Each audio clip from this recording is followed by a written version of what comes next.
శ్రీ మహాగణాధిపతయే నమ. ఐం మహాసరస్వత్యే నమ. శ్రీ లలితాంబికాదేవి నమ. రాశి ఫలాల కార్యక్రమంలో భాగంగా ఈ సెప్టెంబరు మాసము అంతా కూడా చివరి వరకు, మాసము ప్రారంభం నుండి చివరి వరకు కూడా ద్వాదశ రాసుల వాళ్లకు, అంటే 12 రాసుల వాళ్లకు, మేషము నుండి మీనరాశి వరకు అందరికీ ఎలా ఉండబోతుంది, ఏమి చేసుకుంటే మేలు జరుగుతుంది అనేటువంటి విషయాలు ప్రతి మాసము చెప్పుకుంటున్నట్టుగానే ఈ మాసము కూడా చెప్పడం జరుగుతున్నది. అయితే ఈ మాసంలో 1వ తేదీ నుండి చివరి వరకు అన్నప్పుడు మధ్యలో వినాయక చవితి పండుగ వస్తూ ఉన్నది. అలాగే ఏ రాశి వాళ్ళు వినాయక చవితి పండుగ రోజు ఏమి చేసుకుంటే మీ పనులకు విఘ్నాలు తొలగి నిర్విఘ్నముగా బాగా ఉండేట్టుగా మేలు జరుగుతుంది అనేటువంటి విషయాన్ని ఈ ద్వాదశ రాసుల వాళ్లకు కూడా చివరిలో చెప్పడం జరుగుతున్నది. అందువలన అసలు ఎలా ఉండబోతుంది, ఏ రాశి వాళ్లకు, ఏ రాశి వాళ్ళు ఏమి పరిహారము చేసుకుంటే మేలు జరుగుతుంది. వినాయక నవరాత్రులు వస్తున్నాయి. ఈ వినాయక నవరాత్రులలో ఏదో ఒక రోజు, ఏ రోజైనా పర్వాలేదు, ఏమి పాటిస్తే మీకు మేలు జరుగుతుంది. 11 రోజుల లోపల మొదటి రోజే అందరికీ కుదరకపోవచ్చును కదా. కాబట్టి 9 రోజులో, 11 రోజులో లేదా 3 రోజులో జరుగుతుంది.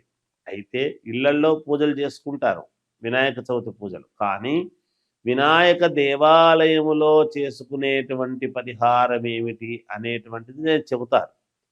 మనం ఏ కార్యక్రమం చేసినా ముందు వినాయకుడిని పూజిస్తాం. అలా మేలు జరగడానికి మీకు తెలియజేస్తున్నాను. పూర్తిగా విని శ్రద్ధగా అవి పాటించండి, తప్పకుండా మీకు విజయము లభిస్తుంది అనేటువంటిది తెలియజేస్తున్నాను. కుంభరాశి వారికి ఈ సెప్టెంబర్ మాసమంతా కూడా ఎలా ఉంది అంటే చాలా అనుకూలముగా ఉంది అని తెలియజేస్తున్నాను. ఏ పని పట్టుకున్నా ఆ పనిలో అనుకూలతలు ఎదురవుతాయి, మేలు జరుగుతాయి. అంటే మేము చేసుకోవాలి అనుకున్న సుముఖత వ్యక్తం అవుతుంది. 1-2 చోట్ల ఏమైనా ఎదురు కావచ్చేమో కానీ 10 పనులు పట్టుకున్నప్పుడు దాదాపు 7 పనులు పూర్తి అవుతాయి. ఒక 2-3 పనులు కాస్త ఆలస్యము కావచ్చునేమో. దూరమైనటువంటి ఆలోచనలు, ప్రణాళికలు మీకు బాగా పనిచేస్తాయి. కుటుంబాన్ని ఎలా పైకి తీసుకొచ్చుకోవాలి, లేదా కుటుంబానికి నేను ఎలా ఉపయోగపడాలి అనేటువంటి అంశము మీద మీ ఆలోచన చాలా ముఖ్యముగా ఉంటుంది గాక. స్థిరత్వము అనేటువంటిది ఏర్పరచుకుంటారు మీరు. అన్ని రకాల స్థిరాస్తి యోగ్యత అనేటువంటిది కలుగుతుంది. అంటే స్థిరాస్తి మీకు కలిసొచ్చేటువంటి విధముగా ఉంటుంది.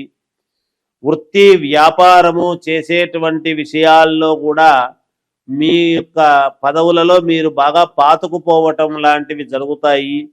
మిగతా వాళ్ళు, మీ సాటి వాళ్ళు అటు ఇటు ఊగిసలాడుతూ ఉండినా మీరు మాత్రం పటిష్టముగా ఒకే చోట ఉండగలిగినటువంటి స్థాయి సంపాదించుకోగలుగుతారు. కుటుంబ సౌఖ్యము, కుటుంబముతో సంతోషముగా సౌఖ్యముగా ఉంటారు.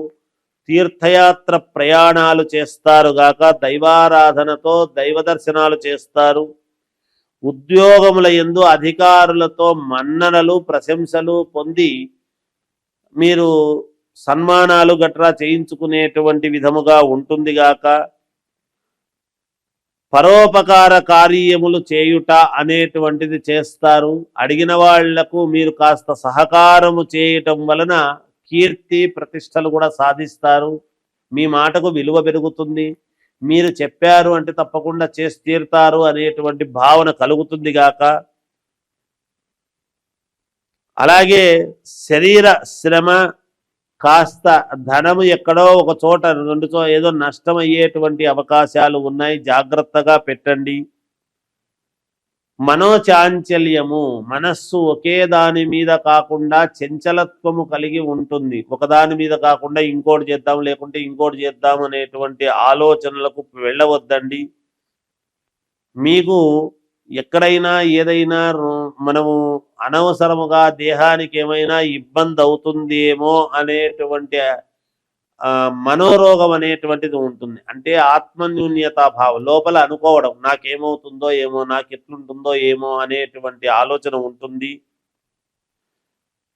కొంచెము చిన్నపాటి కార్య విఘ్నాలు కూడా జరుగుతాయి. అంటే ఏదైనా కార్యం మొదలు పెట్టాలి అనుకున్నప్పుడు అబ్బా విఘ్నాలు జరుగుతున్నాయి, ఎలాగబ్బా నేను అంతా చేసుకోవాలనుకున్నాను కుదరలేదే అనేటువంటి భావన కలుగుతుంది. అయినా దాన్ని మీరు జయించి ముందుకు వెళ్ళడమే జరుగుతుంది గాక ఇంకా మెరుగైనటువంటి ఫలితాలు మీరు సాధించాలి అంటే ఈ వినాయక నవరాత్రుల సందర్భముగా మీరు చేయవలసినటువంటిది ఏమిటి అంటే 1.5 కిలో బియ్యము, 5 ఎండు కొబ్బరి గిన్నెలు, 2 టెంకాయలు, 1 లీటర్ పాలు తీసుకొని వినాయక గుడికి వెళ్ళి అక్కడ అర్చకుడికి ఇవ్వండి. ఎంతో కొంత దక్షిణ కూడా పెట్టి ఇవ్వండి. తప్పకుండా మీకు మేలు జరుగుతుంది. జయోస్తు. భాద్రపద మాసము యొక్క విశిష్టత వైశిష్ట్యం ఏమిటి అని మనం ఒక్కసారి చూసుకున్నట్లయితే శ్రావణ మాసం అయిపోతూనే భాద్రపద మాసము వస్తుంది. భాద్రపద శుద్ధ చవితి వినాయక చవితి. ఆ వినాయక నవరాత్రులు 11 రోజుల 9 రోజుల అనేటువంటిది మనం చేయడం జరుగుతూ ఉన్నది వినాయక నవరాత్రులు. అయితే భాద్రపద మాసము అనంగానే కలవు చండీ వినాయకవు అని. కలియుగములో చండీ అంటే అమ్మవారు పార్వతీదేవి కదా, అందువలన అమ్మవారిది వినాయకవు అన్నాడు. అంటే వినాయకుడు. మనం ఏ కార్యక్రమము చేసినా, ఏ పూజ చేసినా, ఏది తలపెట్టినా ముందు గణపతి పూజ చెయ్యందే, ముందు గణపతి స్మరణ చెయ్యనిదే మనం ఏది చేయటానికి లేదు. ఎందుకంటే దేవతలు కూడా గణపతికి ప్రథమ గణాధిపత్యం అనేటువంటిది ఇచ్చారు. కాబట్టి మనము కార్యము ఏది తలపెట్టినా అది నిర్విఘ్నముగా సాగాలి అంటే అందుకని వినాయకుడి యొక్క మననం మనం చెయ్యాలి. అందుకే ఏదైనా ఒక శుభకార్యం చేస్తున్నామంటే ముందు వినాయకుడిని చేసి పెట్టకూడదు పసుపుతో. అలా వినాయకుడిని చేసి పెట్టాము అంటే కార్యక్రమం అంతా ఆలస్యం అవుతుంది. వచ్చి పీటల మీద కూర్చున్న తర్వాతనే ఇంకా వినాయకుడిని చేయడం అనేది జరుగుతుంది. ఇది మనం గుర్తుంచుకోవాలి. చాలా మంది పూజారులు కావచ్చు, పౌరోహితులు కావచ్చు ఇది పాటిస్తారు చాలా మంది. అలా విఘ్నాలు కలిగించేటువంటి వాడు వినాయకుడే, ఎవరో కాదు. అందుకనే మనము వినాయకుడిని మనము ఎటువంటి విఘ్నాలు లేకుండా నిర్విఘ్నముగా సాగాలి స్వామి అనేటువంటి ఇదితో మనం వినాయకుని పూజలు చేస్తాం. అటువంటి వినాయక నవరాత్రులు అనేటువంటివి మనము జరుపుకుంటూ ఉంటాము ఈ యొక్క ఇదిలో. తర్వాత ఈ నిమజ్జనము అది అయిన తర్వాత వెంటనే మహాలయ పక్షాలు ప్రారంభమవుతాయి 18వ తేదీ నుండి. మహాలయ పక్షాలు అంటే ఆ పక్షమి 15 రోజులు మనం ఏమి చేయడానికి ఉండదు. మహాలయ పక్షాల్లో అంటే పితృకార్యక్రమాలు అవి చేసుకోవటానికి చాలా ఉపయోగపడతాయి. అంటే పొరపాటున గనక మనం ఎప్పుడైనా పితృకర్మలు చేయకపోతే లేదా పితృదోషాలు ఉండేటువంటి వాళ్లకు వంశపారపర్యముగా మేము ఎంత కష్టపడుతున్నా మాకు బాగా జరగడం లేదు గురువు గారు, ఏమి దోషం ఉందో ఏమో, మా జాతకాల్లో మేము అన్నీ చూపించుకున్నాము, మరి ఎందుకో మేము ముందుకు వెళ్ళలేకపోతున్నాము, మేము ఈ వ్యాపారంలో కలిసి రావడం లేదు, ఈ ఉద్యోగంలో నాకు ఇబ్బందిగా ఉంది, లేదా ఇది జరగడం లేదు అని వస్తారు. చాలా మందికి పితృదోషాలు అనేటువంటివి ఉంటాయి. ఈ పితృదోషాలు అనేటువంటివి ఎక్కడి నుంచి వస్తాయంటే మనము చేసేటువంటి పనులు మన పిల్లలకు రావటం అనేటువంటిది జరుగుతుంది. అందుకనే మనము పుణ్యము చేస్తే పుణ్యము పిల్లలకు వస్తుంది, మనం ఏదైనా ఇబ్బందులు చేస్తే ఇబ్బందులు పిల్లలకు వస్తాయి. అది గమనించాలి. అది అలాంటి పితృదోషాలు అవి ఉండి వాటి వలన ఎవరెవరికి ఎటువంటి పితృదోషాలు ఉన్నాయి ఏమిటి అనేటువంటి వాటి పరిహారాలు చేసుకోవటానికి మనము జీవితంలో ముందుకు వెళ్ళటానికి ఆ మహాలయ పక్షం అనేటువంటివి మనకు చాలా వరకు మేలు చేస్తుంది.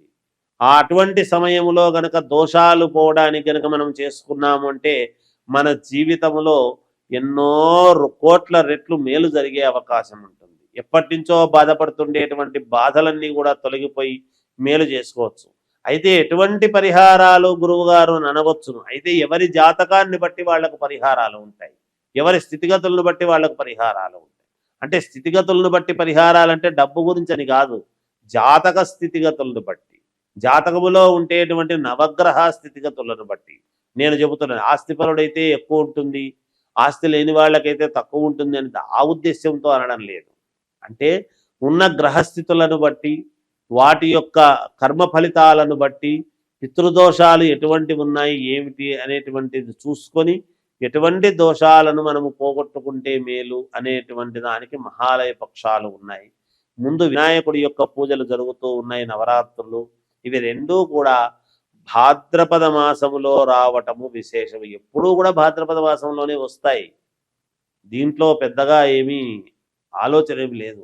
అంటే పౌర్ణమి వరకు చూడండి, భాద్రపద శుద్ధ పౌర్ణమి వరకు వినాయకుడి యొక్క వ్యవహారాలన్నీ కూడా నడుస్తాయి. ఆ తర్వాత పౌర్ణమి తర్వాత నుంచి మహాలయ పక్షాలు మళ్ళీ అమావాస్య వరకు ఉంటాయి. ఆ తర్వాతనే మనకు ఏమిటి అంటే మళ్ళీ నవరాత్రులు, అమ్మవారి నవరాత్రులు. అందుకే నేను మొదట్లోనే కలవు చండీ వినాయకవు అన్నాను. అమ్మవారి నవరాత్రులు అంటే మొదట కొడుకువి నవరాత్రులు, తర్వాత తల్లికి నవరాత్రులు. వీళ్ళిద్దరికే నవరాత్రులు. పేరు ఏది పెట్టినా గుప్త నవరాత్రులని ఇవన్నీ కూడా తర్వాత మళ్ళీ మనం చెబుతాం మామూలుగా. అవి ఏవి పెట్టినా ప్రాధాన్యత ఏమిటి అంటే గణపతి నవరాత్రులు, ఈ దసరా శరన్నవరాత్రోత్సవాలకు అమ్మవారి నవరాత్రులు. అందుకే తల్లి కొడుకు, ఇంట్లో పెద్ద కొడుకు ప్రతి వాళ్లకు కూడా పెద్ద కొడుకు వినాయకుడితో సమానమే, చిన్న కొడుకు సుబ్రహ్మణ్య స్వామితో సమానమే. అదేమిటి గురువు గారు ఒకవేళ 3-4 కొడుకులు ఉంటే అని అనుకోవచ్చు.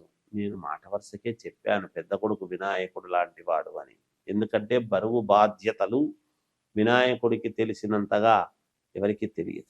అందుకని ఆయనకు మనము ఆరాధించడంలోనే మన బరువు బాధ్యతలన్నీ కూడా తొలగాలి, మేలు జరగాలి అని కదా మనం పూజిస్తాం.